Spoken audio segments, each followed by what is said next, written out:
Welcome back to Empowered. I'm Elizabeth Namofsky. Today we're learning about a new era of women's financial education and support. So Jordan, let's talk about the fact, women feeling shame. A lot of women feel shame about money, whether it's debt, overspending, or not even knowing where to begin. How do you create a judgment-free space for growth?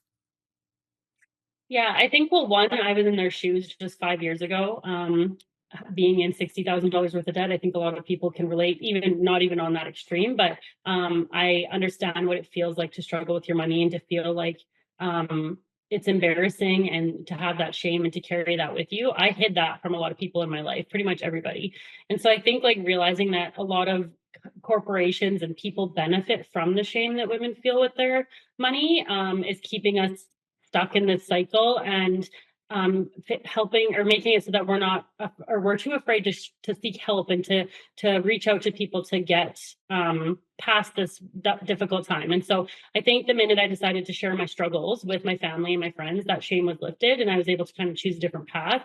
We shouldn't have to carry our struggles alone, and there's nothing to be shameful about financial decisions. Like, money is just a tool, and if it got you through a difficult time in life and you did the best that you could at that moment in time, then that's okay. And now we know that we need to take next steps to move forward to pave a better path for ourselves. And so I think, yeah, just realizing those things, and then also looking at it from like it's not just a you problem, it's a system problem. Like we kind of touched on, the society that we're living in is built, it's a consumerist society, it's capitalism. Like, we're built and conditioned to spend, spend, spend. We're not educated on how to save and invest our money and build our wealth. And so it's not just a you thing, it's everything is designed to keep you in that spot. So letting some of that shame go, and sharing about it and kind of realizing it's not just your burden to carry, I think is a really good step to I start. agree. Yeah, 100%. But I also agree that, money is a tool, and yet everybody puts so much emotion into it. Tell us about one of your proudest moments in your work with Aligned Finances so far. Yeah, there's been lots of them over the last like year and a half, but the most proud one I would say is I actually hosted an in-person workshop. It was the first one that I did on New Year's Day this year. It was a better or New Year Better Finances 2025 workshop, and we had over 20 women come into the space. And to create a safe space where we were sharing our struggles, our wins from the past year, our goals, our dreams, wins and losses over the past year. There were tears, and everyone just like left feeling so like empowered and supported by this group of women that wanted to share, wanted to see each other win.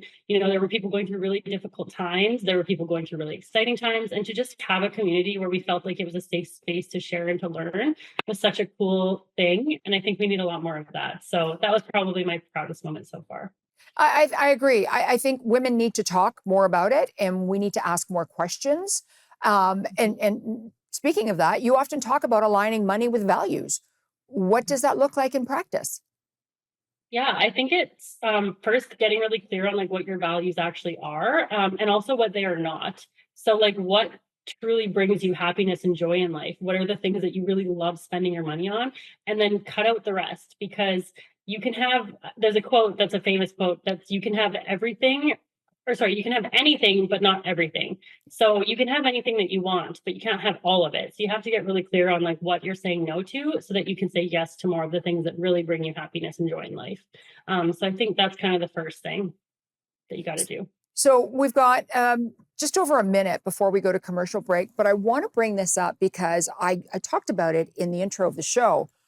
Why is it so important for women to have money that's 100% their own, even in a healthy relationship? Yeah, I think money gives women choices, whether it's to help them leave a toxic job, a relationship, an environment, to pursue a job or a career or a business that really inspires them, to give back to causes that matter. And I think life happens and we need to have a backup plan. And also, women having their own money, I think it means that we're a more equal partner in a relationship. Like, in order to be able to come together and create a life with your partner, you both need to have a seat at the table and make sure that both of your goals and your financial situations are secure, and that you feel, yeah, just secure and safe in the relationship. And I think that requires both partners having their own financial safety net. And I love the fact that you said that, because when I give speeches as well, I tell people to talk to their partners about money. How much debt do you have? What do you own? What are your assets? What are your aspirations? Where do you want to go in life? Because I think this is really important for everyone. It's very healthy to speak to your partner about money. So please don't go away. We'll be right back with more about money mindset.